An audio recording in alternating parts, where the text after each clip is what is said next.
Welcome to Game Theorem, where we have serious discussions about absurd entertainment. I feel like a bleeping celebrity in this town. See that? Everyone rushes at me like crazed fans. They still haven't figured out that I don't give autographs. Bayonetta, holder of the left eye.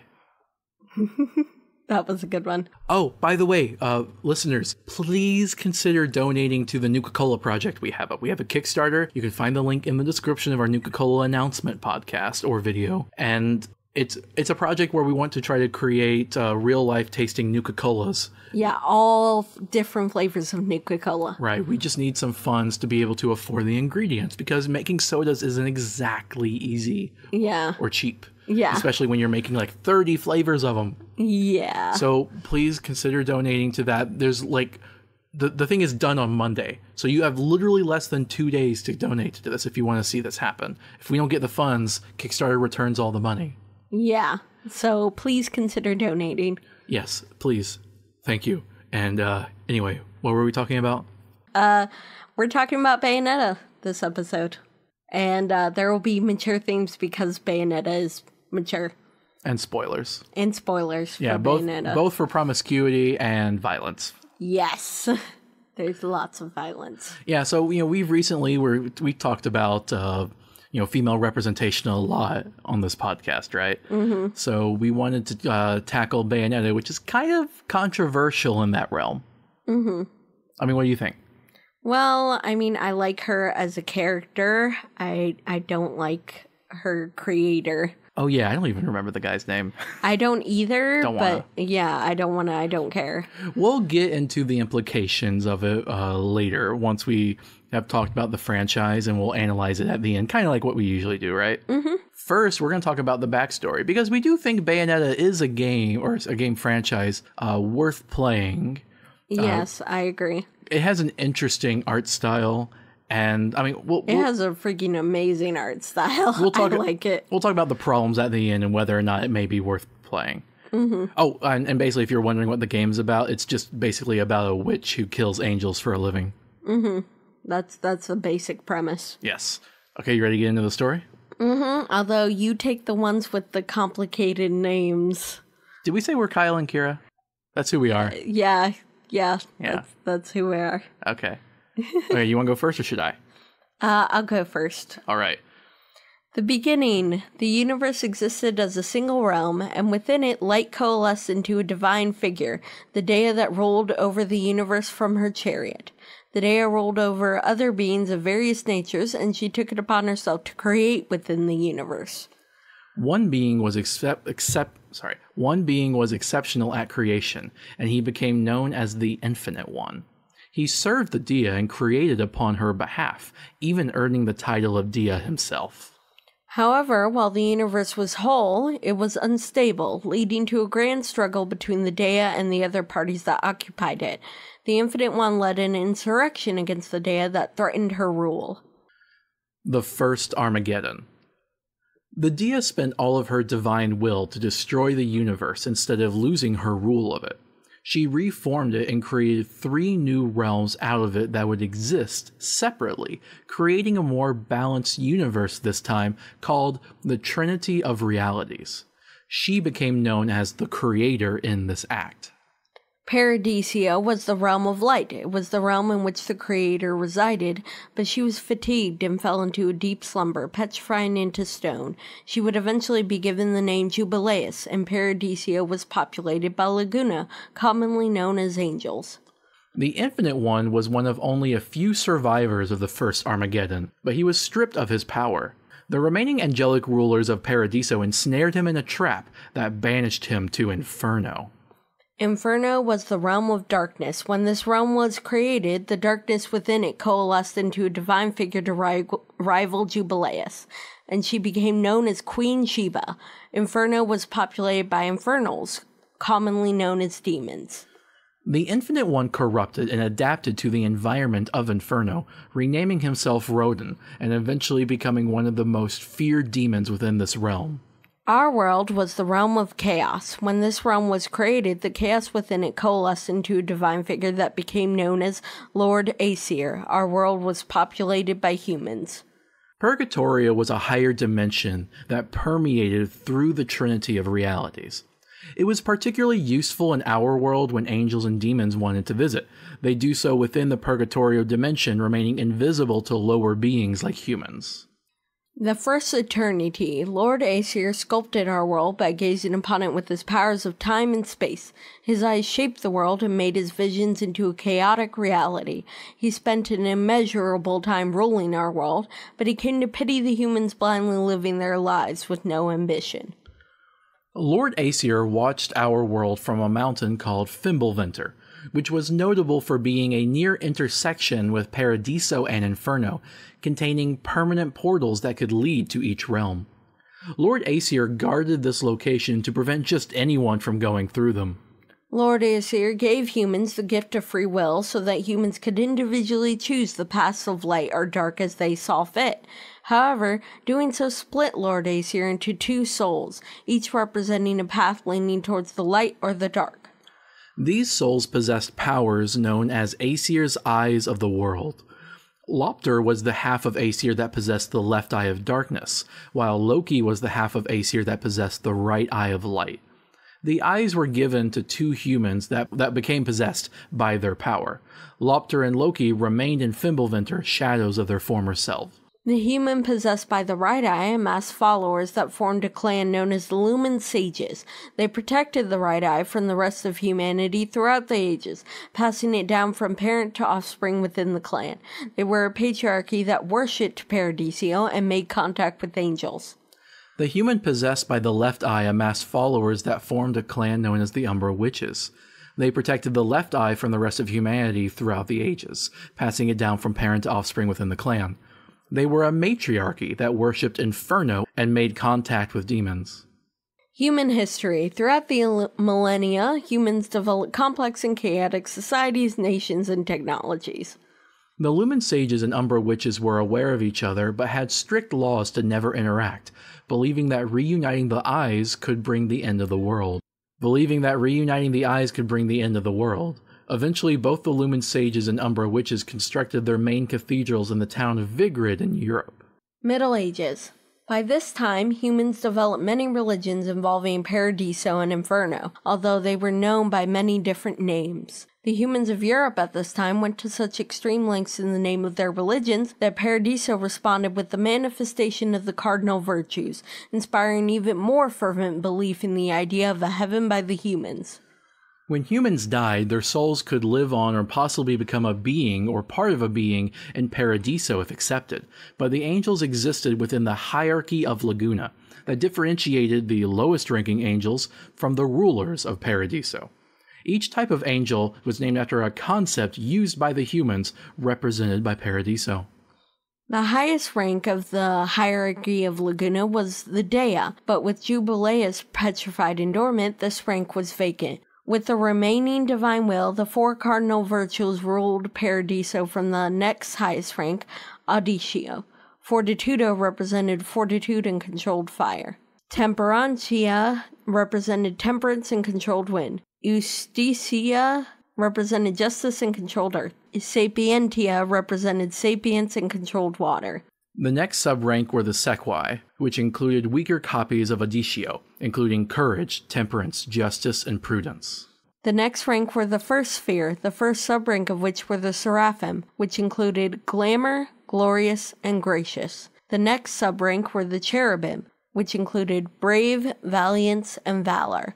The next sub-rank were the Thrones, which included inspired and resplendence. The next rank were the second sphere, the first sub-rank of which were the Dominions, which included fearless, gravitas, and harmony.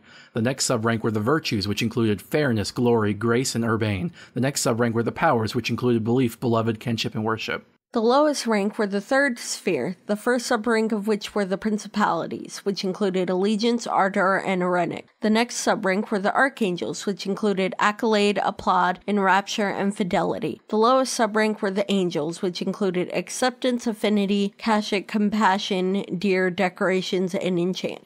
Inferno, however, had no hierarchy at all, and was ruled by the fiercest among them exerting their power over those weaker than them.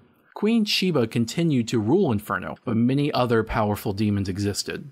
Madama Butterfly was a woman who reincarnated into a powerful demon known as the Mistress of Atrocity. Madama Styx, Decider of Ends, was a demon who traded in souls for knowledge. Madama Kepri, Protector of Time, was a demon who could predict the deaths of the living. Allrain was a woman who killed herself via mandrake poison in an act of revenge against her husband. Her vengeance reincarnated into a powerful demon known as the Whisperer of Dementia, and she became known for imprisoning thousands of souls in her palace in Inferno to forever be her loves. The Madamas never fell for her tricks, something for which Allrain was eternally furious.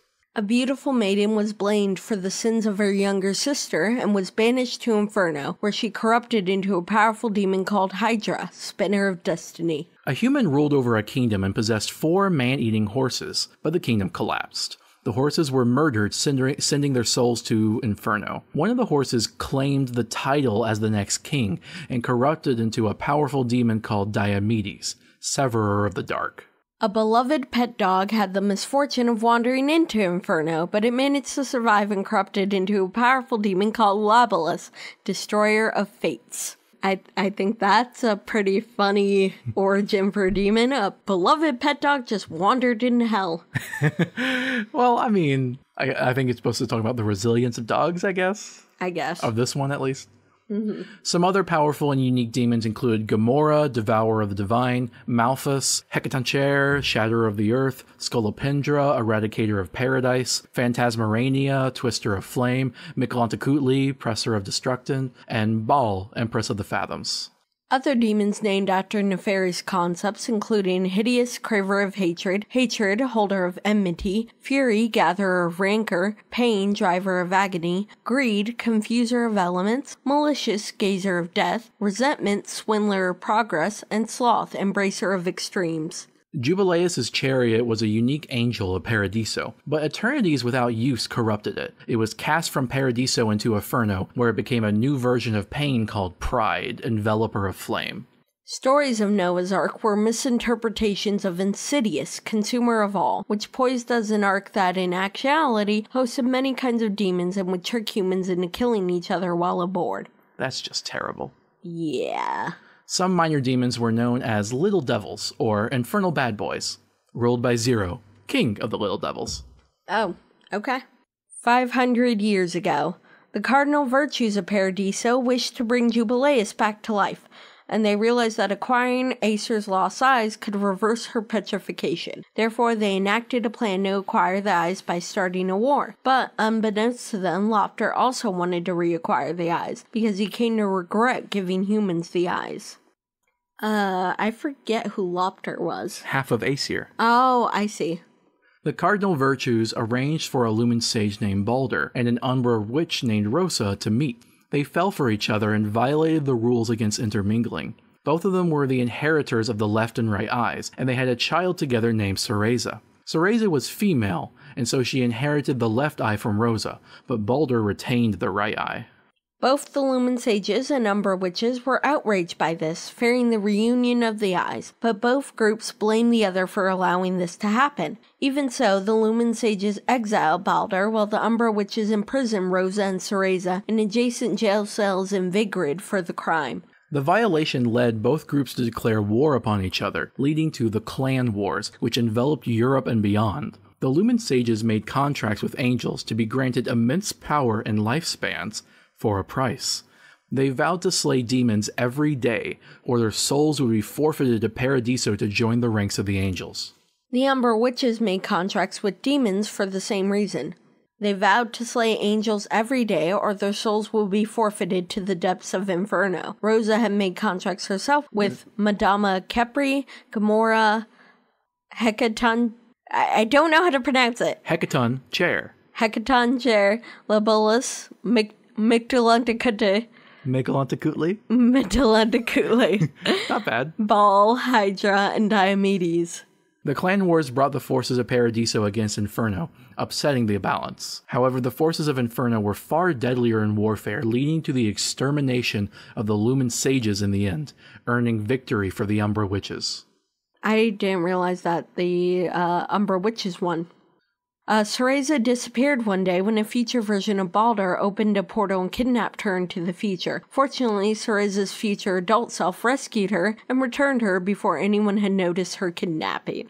Because, of course, she was completely unattended and no one noticed anything. Oh, look at that little magical child walking around. I'm sorry. Another child named Jean befriended Cereza, even though their Umbra Witch elders frowned on it. When they became adults and trained as Umbra Witches, Jean insisted on training with Cereza.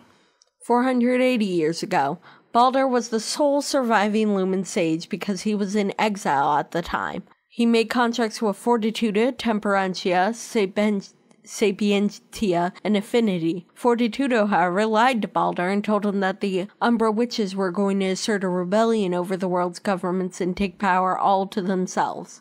So Balder incited the witch hunts and led an attacking force against the Umbra Witches with the combined forces of humans and angels, particularly the cardinal virtues. The combined force was too much for the Umbra Witches, leading to their defeat. Fortitudo revealed his deception to Balder, and so Balder attempted to instead save Rosa from being killed by angels. However, Lopter suddenly appeared and killed Rosa. When Balder tried to stop him, Lopter accidentally sent Balder 500 years into the future. Lopter then returned to Fimbulvunter to wait. Loki was afraid of Lopter's plans for power, so Loki escaped to the future as well. When Cereza was about to be overcome by angels, Jean sealed Cereza in a magic coffin and hid it to prevent the angels from acquiring the left eye inside her. Jean went into hiding as well, with her and Cereza being the last surviving Umbra Witches. You know, if you got any questions, feel free to ask. I know it's kind of confusing. Kind of, but I mean, I understand this. Yeah, and, you know, any of our listeners, you can feel free to write in. Mm-hmm. Stay tuned to the end of the episode where we'll give the information for that. Eventually, Balder returned from the future. He had learned much from the future and had become possessed by the soul of the future version of Lopter and still possessed the right eye. He became corrupted and desired to amass power and find the left eye for Paradiso. 20 years ago. By this time, Balder had amassed a huge religious following and power. He created the Ithaval group, which started out as a small IT company but soon became one of the largest multi-corporations in the world. Balder used his status as CEO and a religious icon to manipulate world events. The entire municipality of Vigrid obeyed his command, and he constructed his headquarters on Isla del Sol, an artificial island off the coast of Vigrid. By this time, Rodin had retired from his demonic ways and settled in New York. He created a bar called the Gates of Hell, but also dealt in magical artifacts on the side. While he was banned from Paradiso, he still could go back and forth between Inferno at will. Balder hired a capable investigative journalist named Antonio Redgrave to find his daughter. Antonio uncovered some rumors about Balder in his investigation, but he did the job anyway.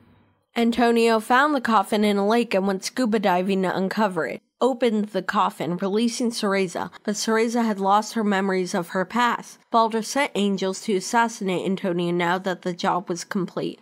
Antonio's son, Luca, was hiding in the bushes and watched as the angels ripped Antonio apart. However, since the angels were in Purgatorio, Luca couldn't see the angels and blamed his father's death on the witch that he could see. Cereza didn't even remember her name, so she came up with a new name for herself, Bayonetta. She became aware that she had to kill angels every day and adjusted to her life of killing them. As a Umbra Witch, she used her hair to clothe herself and summon demons. Afterwards, Balder managed to track down Jean. He captured her, tortured her, and psychologically programmed her to act as a loyal servant to him. He sent her to fetch Bayonetta. Jean made contracts with Madama Styx and some other demons. Bayonetta met Enzo, a shady man from Brooklyn in New York. He introduced her to a friend of his, Rodin, and Bayonetta became a frequent customer of the Gates of Hell, often buying weapons Rodin forged from demon souls. Bayonetta made contracts with many demons, including Madama Butterfly, Gamora, Malthus, Hecaton Chair, Scolopendra, and Phantasmarania. Phantasmarania. You guys have no idea how that's spelled. And it's insane. It's a spider, like Arania. Yes, I know. Okay. I hate spiders. Sorry. Modern times. Usually, angels attacked Bayonetta every day. But sometimes Bayonetta needed to entice the angels to fulfill her daily contract. One time she disguised herself as a nun in a cemetery to rile them into attacking her, but she killed them easily. Bayonetta traveled to Vigrid to learn more about her past, specifically regarding the eyes. Several times she was attacked by both Angels and Jean trying to capture her. She also met the journalist Luca, who chased her and wanted to expose her to the world. Stronger and stronger angels attacked Bayonetta, even Fortitudo and Temperentia, all to retrieve the left eye from her, but Bayonetta killed them all. Bayonetta met Cereza, the past version of herself that Baldur had brought to the future. Although Bayonetta didn't know that, Bayonetta cared for Cereza, who thought Bayonetta was her mother Rosa, and Cereza had just been abandoned and left to wander. Aestitia and Sapientia attacked Bayonetta, but she killed them. Bayonetta also managed to get through to Jean, who revealed their shared past to Bayonetta. Baldur captured Cereza, and Bayonetta went to Isla del Sol to face Baldur. She defeated him and used a portal in his office to return Cereza to her time. Bayonetta told Cereza that she could do anything she put her mind to doing. Altered modern times. Cereza remembered that, and so when she became an adult and fought angels in the witch hunts of long ago, she refused to let Jean seal her away. Together, Cereza and Jean fought against the angels, surviving and changing history. Bayonetta remembered these new altered memories after changing history. Remembering them awakened the power of the left eye within her. With his plan complete, Baldur abducted Bayonetta while she was overwhelmed with the left eye. Baldur took Bayonetta to Paradiso to use the left and right eyes to revive Jubileus.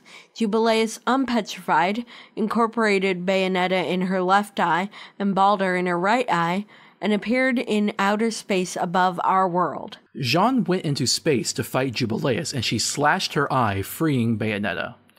Bayonetta and Jean teamed up to fight Jubileus together. After a long battle, they summoned Queen Sheba and defeated Jubileus, who petrified once more. Her stone body threatened to impact and destroy our world, so Jean and Bayonetta threw the body into the sun and destroyed every bit of it. Baldur ensured Jubileus' stone face crashed on our world instead of the sun, but he was fatally wounded. The future version of Lopter tried to escape Baldur's dying body, but Baldur killed both himself and the one possessing him. Next Christmas. Bayonetta, Jean, and Enzo were taking a reprieve when the next Christmas came to pass, but they were attacked by angels as always. Bayonetta summoned Gamora to defeat the angels, but Gamora violated their contract with Bayonetta and went on a rampage. Bayonetta tried to stop Gamora, but Gamora dragged Jean's soul into Inferno. Rodin advised Bayonetta that Jean could be saved if Bayonetta went to Inferno without dying within 24 hours, so Bayonetta headed to Fimbulventr to use the portal to Inferno and save Jean. Bayonetta met Loki at the base of Fimbulventr, although Loki had lost his memories after jumping to the future and didn't remember that he had once been part of Aesir.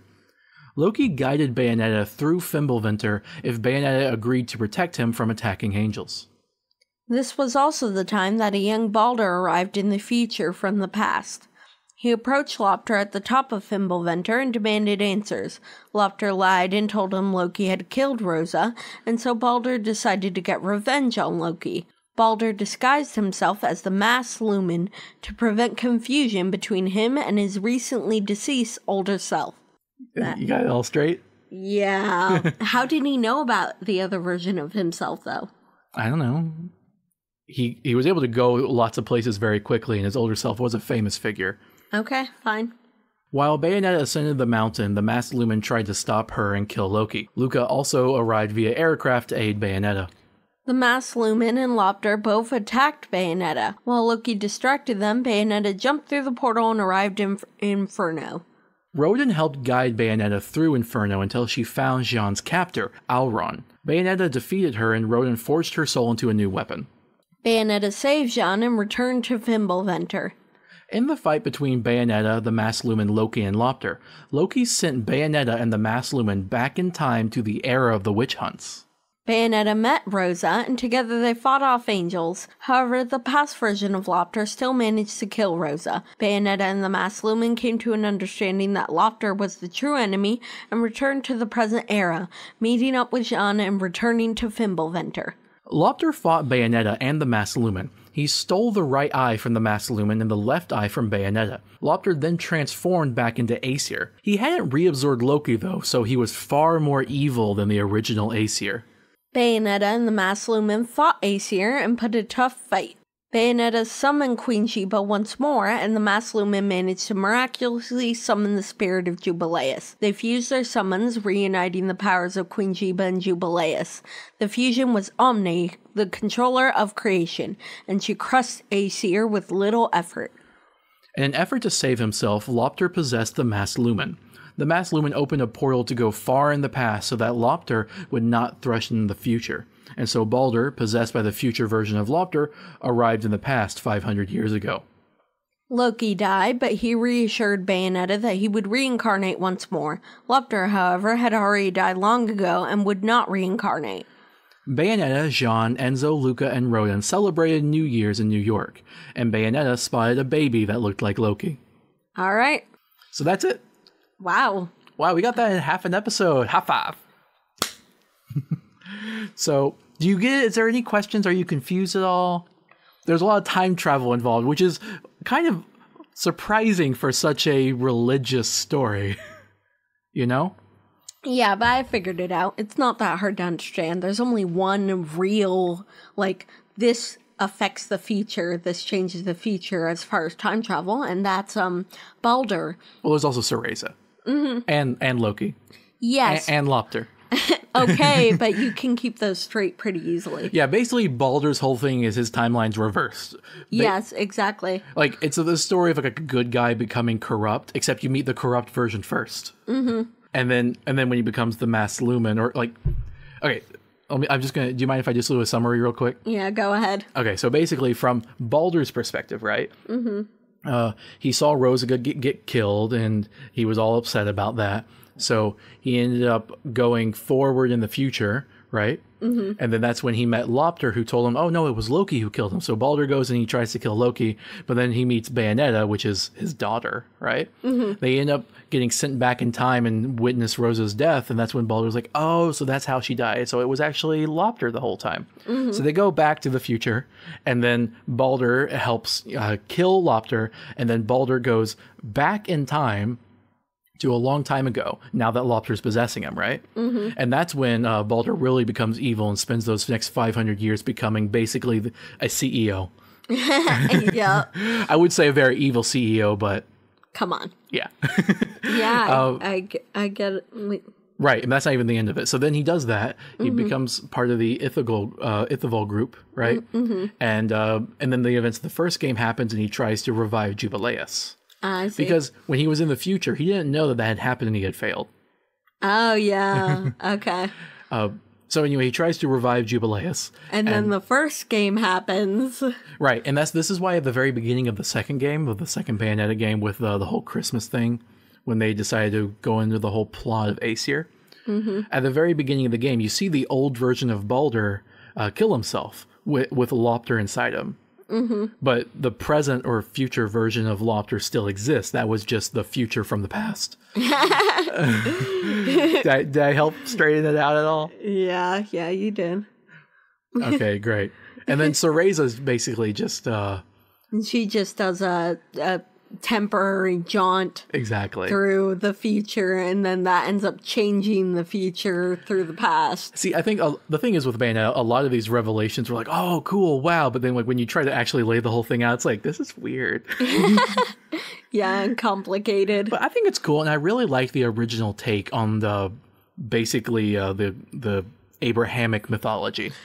Yes, and I loved the designs of all the enemies. Yeah, the angels were cool, and then like when you finally got to solve the demons, that was also cool. Yeah, like everyone involved in the creature design was like so amazing as far as I'm concerned, because the enemies that this was a sort of like you keep fighting and fighting and fighting kind of game, like hack and slash. Yeah, hack and slash, and it's just hordes of enemies. But it never got boring because they had new enemies appear often enough that it kept it interesting, I feel. Plus, you had so many different weapons and attacks and demons to use. Oh, yeah, I really liked the Rodin thing where you could change out your weapons and stuff. Yeah, he would help supply weapons. Mm-hmm. Yeah, so that was definitely a thing. I think so many people focus on talking about the main character Bayonetta in this franchise.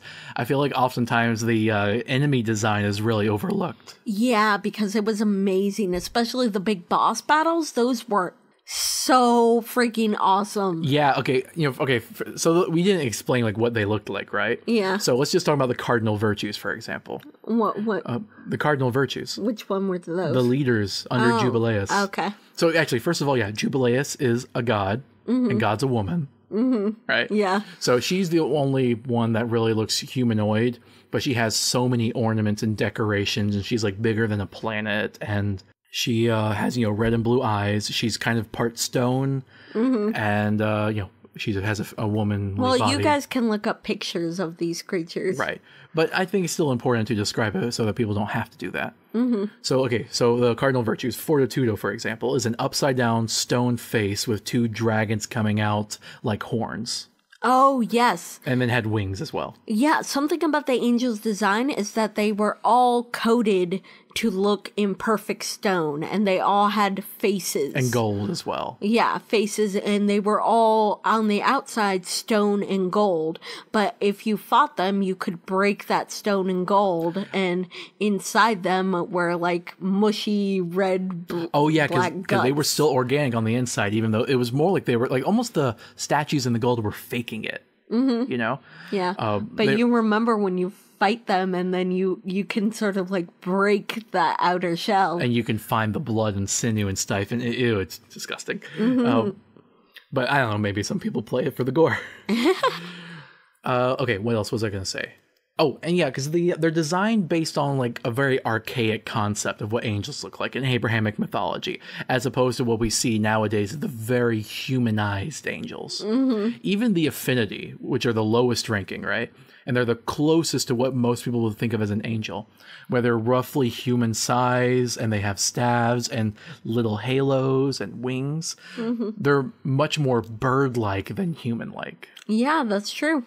So, okay, that was Fortitudo. Then you also had Temperantia, which was like this giant living set of armor with a tiny little face and had these like wires that came out of its arms instead of hands. They were like these weird finger-like things. Yeah. And then you had Eastitia, which was justice, right?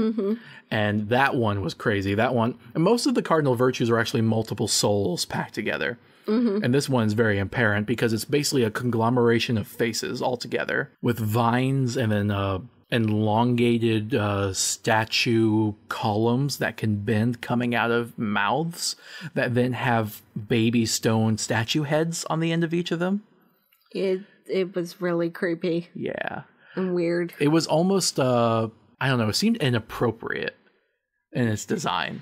Almost like a kind of, dominatrix kind of thing. Yeah, it was really creepy.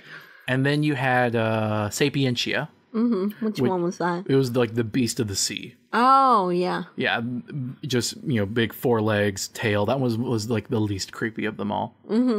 But yeah, and the demons were no slouch either. They were really creepy looking. Oh yeah, definitely. I liked how Baal was Empress of the Fathoms, what was basically just a giant frog. Most series, whenever you have something that's female, it has to look female, and this series isn't even an exception to that. But Baal is. I liked Insidious. That was a really cool design. That was the Noah's Ark one. Yeah, that was an amazing design. Yeah. And then killing it was really hard. You have to like dismantle it piece by piece. Yeah, that was a really long boss battle. It has eyeballs in the wings. Almost Lovecraftian, but not quite. Yeah, exactly.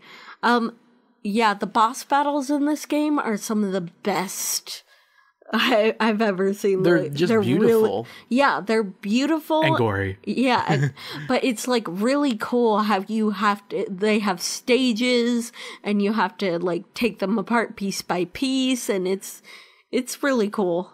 I hated the plot line with Ulrain. How she kidnapped Jean's soul. I found that kind of dumb, to be honest, because it was like, oh, I'm a vengeful woman and I committed revenge by killing myself. How, like, that's weird. Well, maybe she wanted to become a demon. Or maybe she just wanted out of that life and thought that killing herself would be good revenge against her husband. But she didn't know she was going to be a demon. Okay, I don't know. All right. I'm just saying, look, if you want to get revenge on someone, don't kill yourself, okay? At the very least, kill them. I'm sorry, no, don't do that. Seek counseling. How about that? Yeah, sure. Yes. Counseling. And, okay, so the one thing, though, I thought was cool is that Bayonetta was trying to rescue another woman. Yeah, she was. She wasn't, yeah. It wasn't like a damsel in distress kind of situation as much as it was just trying to save her friend, two women. Yeah, exactly. So I guess we should talk about Bayonetta then. And her feminism, question mark? I really like the plotline with the two women because they considered they called each other sisters at some point, you know? And that was really cool because it's like, yeah, female empowerment. Yeah, and Jean often just calls her Cereza and not Bayonetta because Jean knew her when she used her real name. Mm-hmm, exactly. But yeah, it's complicated as far as... What do you think about the depiction of Bayonetta, and is she a progressive character or a regressive one? Or is the entire franchise progressive or regressive? I think on its own, if you just look at the series, she is a progressive character and it's a progressive series, generally. I'm sure you can find specific instances of misogyny or whatever you want, but... I think we should talk about those, though. Okay. Now, a lot of the criticism about it is the male gaze. It's all over this series. Every time Bayonetta, you know, she looks attractive, right? And she dresses attractive purposefully. But then whenever she does a pose or disrobes herself, like her clothing is literally hair. So anytime she uses hair to summon a demon, she gets nearly naked. The camera always moves around like camera shots, like capturing photos of her. The game is literally like a lot of the artwork is done from the investigator Luca, like from his photography point of view. Yeah. So I feel like that's a direct representation of the male gaze. So that's definitely problematic, right? Oh yeah, because like she poses and all these impossible poses and her, shows off. And even her proportions are ridiculously over-exaggerated. Oh yeah, the design is like really, really exaggerated as far as her proportions. Yeah, very super ultra model-y. I don't know how to call that. But I feel she wears heels. I mean, yes. It's not super egregious. I've seen worse examples of heels, like in our episode on Lost Girl. Yes, because she uses her shoes as guns. Yes, she will shoot from her feet because her heels are guns. Yes. Which is pretty cool. Yeah, I mean, it is kind of cool. Like, there's some cool moves where she spins and is like a on her head cartwheel or spinning on her head, and she's literally shooting everything with her hands and feet.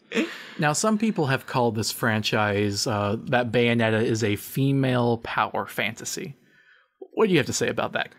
I kind of agree with that, because even with the exaggerated proportions, I feel like the exaggerated proportions are on purpose. Like it's almost a sort of cartoony thing, as in we understand and we believe that obviously this body isn't attainable, but it still looks cool, and her athleticism and everything and her fighting skill is also really cool. So I don't know if I would agree, though. I feel like even the concept of a female power fantasy is something that's really hard to grasp. Yeah, I can agree with that. I mean, with gender roles, power has always been a more male thing. Now, that's a stereotype. Women can be powerful, too. But when you think of a power fantasy, right, it's anything that, like, just, gives you power, right? Yes. So, yeah, by that definition, sure, it can be a power fantasy. Anything in video games where a character is given power, that can be a power fantasy. Yeah. Especially, video games where you take on the control of a powerful character. But when you think of what a male power fantasy is, a male power fantasy is usually described as being one that's really problematic and demeaning, right? A male power fantasy is when you play as like a male character. You're super muscular, and the demographic is aimed towards male people playing this. And you're always super buff and can defeat everything. Although, to be fair, there's sort of elements in that in Bayonetta. She's like super powerful and tough and defeats everything that comes her way. And she does it with style and owns her sexuality and owns her looks. But here's where I challenge that. Yeah. Because with a male power fantasy, you're super muscular, right? Mm-hmm. A lot of people mistake that for being what women want. Mm-hmm. That is not the case. We talked about this before in our last episode, where, what was it, Making a Seductive Woman, right? Yes. So super muscular with muscles on your muscles on your muscles, that's not the female ideal when looking for a man. I mean, it varies for everyone. Some women, I'm sure, would like men, but like we discussed last time, a more like leaner type of male, I think, is more the ideal body figure, at least what we have in our popular culture today, right? Mm-hmm. I mean, look at pretty much anything that was aimed for women. Twilight comes to mind. Yeah. Probably other romantic comedies. Famous actors. I know you were a big fan of, what's his name? Benedict Cumberbatch. Wow, that's good. You got the name. See? I watched Marvel. So you listen to me. See, I know you. I know you. By the way, your favorite color is blue-orange, right? That's funny. That's not even a real color. Yeah, exactly. You know what my favorite color is. No, your favorite color is one that's not even real. That's how meta you are. Oh, come on. I'm just kidding. I'm kidding. I know. You remember when we played Fallout and we had to share a power armor? I wanted something cool and chrome. You just wanted purple. So we had a chrome and purple power armor. Yeah. I feel like anyone looking at that would be like, what? Okay. Sorry. Okay. So anyway, on point. Mm-hmm. So super muscular is not for women. It's a male power fantasy. So if we're to try to translate this to the other gender... You're thinking that Bayonetta looks like she's made for men rather than a female power fantasy. Exactly, because like we were talking about like with the Cumberpatches of the world, right? It's what a Cumberbatch. What? What are you even saying? For example, with the Cumberpatches of the world... Batches. I thought it's Cumberpatch. It's Cumberbatch. I thought it was like Cabbage Patch. No, Benedict Cumberbatch. Oh. What the hell is wrong with you? Well, with those people of the world, a lot of women desire them, right? Mm-hmm. You want to be with them. Whereas with the male power fantasy and muscles, men want to be them. Mm-hmm. That's the difference. Yeah. And with the women, for example, having the stereotypical voluptuous and lean body, right? Mm-hmm. That's one that men want to be with. I mean, of course, this is all by a heteronormative example. Mm-hmm. So what exactly is the body that women don't want to be with, but the ones they want to be? I get what you mean. I mean, before we can even answer whether Bayonetta qualifies as that, like, what even is that body? I'm not a woman. So I don't know, like, what... I don't know. Personally, I think Bayonetta qualifies because I like that body and would want to have it, but that's also kind of mixed up in, like, I can't directly tell you that. You'd have to ask a completely straight woman that, to be honest. I guess that does kind of muddle it in your mind, doesn't it? Yes, it does. It's like, which one do you want to be and which one you want to be with? Both. Sorry. Okay, that's a good point. I might just be ignorant of this. Maybe you are as well. If any of you guys listening have an answer to this, I'd be glad to know. But I feel, I hypothesize that there isn't an answer to this question. Mm-hmm. I hypothesize that the woman you want to be versus the woman you want to be with is a very narrow distinction that almost doesn't exist. I completely get what you mean, yeah. I feel like we've depicted women as attractive, and women have been subservient to men throughout most of history, at least within Western societies. Mm-hmm. And the societies of the Western influence imposed during colonialism. Mm-hmm. That maybe in other societies too. I'm not saying yeah or no to that. I'm sure there were some like tribal stuff that didn't follow our virtues. Mm-hmm. But anyway, most of the world, women were subjugated, right? Yeah, that's true. There's a body that women get, they can get, that men desire.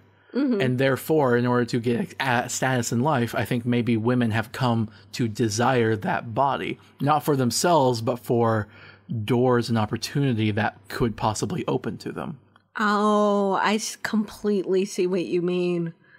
Yeah, I understand that. So I feel like there's a big problem with women specifically, that their self-worth and their bodies is how other people see them, which completely confuses this distinction between what you want to be versus who you want to be with. Yeah, I completely get what you mean. Yeah, Right. You're right. Right. Because as a man, if I wanted to be attractive to a woman, I would get that lean Cumberpatch body, right?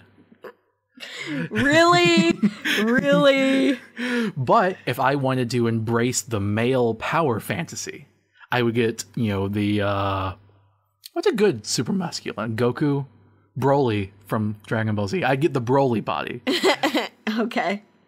Right? Yeah. But if you're a woman, how does that work? I mean, this is the thing we've been talking about. What is the Broly body for a woman, and what is the Cumberpatch body? I mean, really, maybe the Broly body for a woman is just Broly with breasts. But I don't feel like. I don't think so. But women don't tend to want to be that, and maybe that's just about our gender roles in our society. Sorry. I understand that. Personally, I think there's subtle differences. Like, for example, men want a woman with large breasts, sometimes overly large, and that's not something women, I think, specifically want, because it's hard to deal with that, They want more proportional or smaller, something that they can handle. And also, I think women maybe want a, longer, more strong legs. I don't know what you would say. You're saying rather than just like a thick body, whatever you want to say is the ideal. I think you're saying the female power fantasy of a body is the body that men want to be with, because that's where they can get their power, or at least so gender roles tell us. I suppose so. Yeah, I would think so. I mean, if there is any differences, it's subtle differences that come from living as a woman, if anything, It's not really... Yeah, so that makes me think that the female power fantasy doesn't exist. That it's not real. I can completely understand that, honestly. I wouldn't be surprised if that's literally just how things are. Yeah, because you have power fantasy, which is just about a power incarnate. That can come in any form. But then when you're talking about a gendered power fantasy, the male power fantasy, that's a specific type of power fantasy that builds off of gender roles. You can also have power fantasies based off of finance. Maybe you're a very rich person, or politics. Maybe you're a very politically affluent person, right? Maybe you're the best chess master in your club, and so you have a chess power fantasy.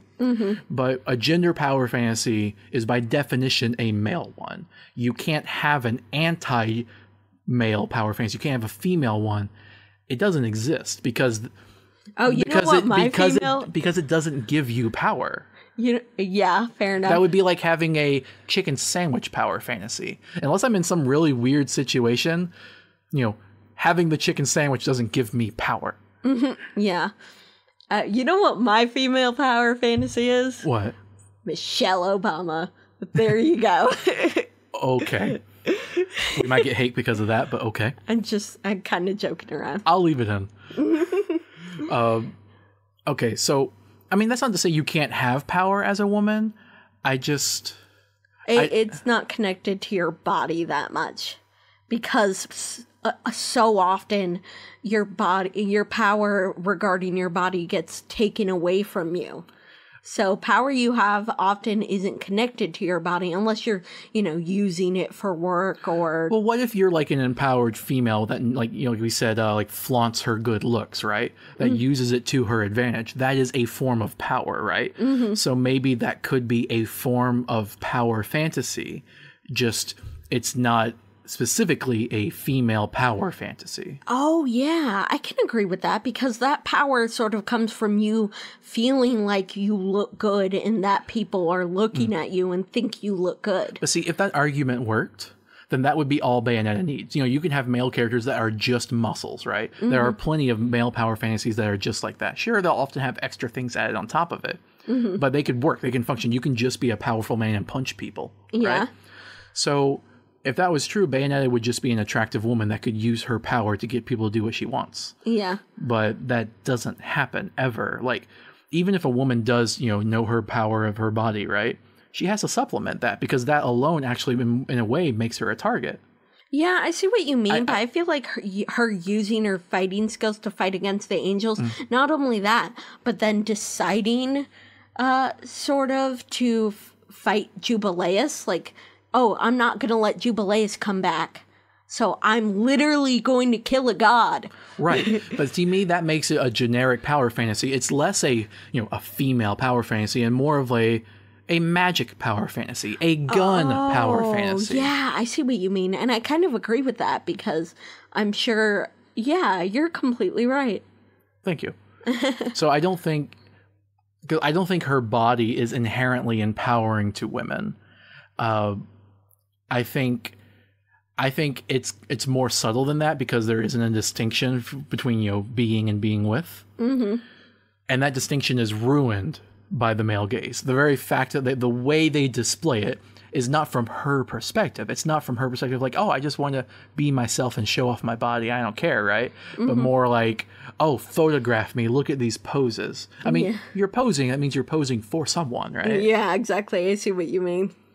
Although, I don't know. I feel like the camera is really what condemns it because I could almost feel like that same situation could happen, but if it was more from her perspective, it would be acceptable. Yeah, I see what you mean. I kind of agree with that. Yeah. So I feel like the female power fantasy thing is bunk, right? Mm-hmm. But is Bayonetta progressive or regressive? I think she's somewhat regressive. Why? Because of her body, right? It's for the men, right? Yeah, I see what you mean. Fair enough. She doesn't so much own it, right? She doesn't, it's not like she uses that to her advantage. She just uses it and we watch. Because I see what you mean. It's not like she ever kills someone with a breast attack. No. She kills people with her feet, though. Well, she shoots them with her weapons. Yeah, fair enough. So yeah, she's definitely powerful, and that is good. I feel like there are many ways in which she's progressive, but these are some ways in which she's regressive, right? Yeah. So that's why I feel like Bayonetta is still worth it, but you need to keep these things in mind because these are problematic ideas. Yeah, I completely agree with you there. Right. Mm-hmm. But despite her failings, yeah, you're right. She kills God. Mm-hmm. She kills a whole bunch of angels. And she's self-capable. She's like literally constantly killing and like being a badass. She's not mother material. She admits that, but she still goes out of her way to protect Cereza just because it's the right thing to do. Yeah, you're right. Often she'll tell little Cereza, like, if you cry, I'm leaving you, and that kind of thing. Well, that's kind of mean, but yeah. Yeah, but she's basically like, she's saying that she doesn't have any maternal instincts, but that's not that doesn't make her a bad person, you know? Right. I think that's important too. Women that don't have to be mothers. Yes. Right. Yeah, and I think that really shows in her character, you know? Like, she's still a good person, but that doesn't mean she wants to deal with any children, you know? And I kind of like that. I feel like there were many things that were chosen to do well and progressive in this series, but there were many things that were not. Mm-hmm. I get what you mean. Like, I know there was a huge amount of criticism towards the advertising campaign. Yeah, fair enough. Like, Anita Scarcesian actually hated this game specifically for that and didn't go much further. Oh, I can't really blame her considering the advertisements. Yeah. I mean, it's the advertisement's job to get you interested in something. So if it fails by being so specifically suited for male fantasy. Exactly. Yeah, I see what you mean. What else? Oh, we should talk about the origin of these problems. Oh, yeah. What was it, the director? So the company that made this is one of those companies that had like a glorified idol icon. Like the director, the creative director, the guy in charge. Mm-hmm. A lot of people know his name. I don't because I don't care and I'm not going to name drop him. Mm-hmm. He had a lot of influence over the story, but it was actually a woman who had designed and created. She was the designer. Mm-hmm. But then Okay, I guess the best way to say this is there's this website called Dorkly, and they do articles about games and stuff. Mm-hmm. They had one way of summarizing it that I just really loved. What was it? They said, Bayonetta was a progressive and feminist icon until the creator opened his mouth. Yeah, because I understand that. He claims Bayonetta is his wife, and that he had made sure that she was designed to be what he considered to be the ideal woman. Wow. And he said some many other problematic stuff. But I feel like the woman who designed her, right? Mm-hmm. I mean, she was a woman, but woman can be problematic too, right? Mm-hmm. But it's clear that there's actually many progressive stuff in this game, right? Mm-hmm. She's very powerful. Mm-hmm. So it feels like there was a battle there of where the guy was regressive and the woman was progressive. Yeah, I see what you mean. And I feel like that really shows. And this is what we were talking about in Death of the Author, where art is separate from the author, but it's connected. Mm-hmm. Yeah. At the same time. And so these ideas are permeated, I think, throughout the piece. Yeah, exactly. That they resulted in the design. So I see what you mean. Because it really influenced how she ended up looking. Anything else you'd like to say? No. I've been talking for like the last 5 minutes. Come on, your turn. I mean, I personally really like the design, but that's my own problem. That's my confuse. I like the hair justification for disrobing. I just didn't like the posing in the camera shots so much. Yeah, I completely see what you mean. It really looked like it was for the male gaze. I do really like her design, but I can completely understand that. And I also kind of completely understand that because there was a male creator director that was running things, that he wanted to see all that and make sure that it was those kinds of things were visible and, you know, make sure she looked good and all that crap. You know what they should have done? They should have written her as liking Jean, her childhood friend, right? So maybe she had a crush on her, and so she was posing for her. Oh, that would be great, because at least she would be posing for another woman rather than for the male gaze. And for a reason, at least. Yes, exactly. And also, her proportions didn't need to be like that. Yeah, that's true. That's just ridiculous. Uh-huh. Okay. Okay, well, I think we are done here. We talked about Bayonetta. And we got done with the story enough to really have a good discussion, I think. Yeah. So, listeners, tell us what you think. Yes, tell us what you think. We have social media at the wazoo. No, we have social media throughout the Trinity. Throughout the Trinity. Okay, that's a better one. Yeah. Good job. Just reach into Purgatorio. And we have an email, gametheorems@gmail.com. Give us any suggestions, feedback, or criticisms, or corrections. Please. Yes, please. Yes. And I think that's all, right? Yep. Bye. Bye.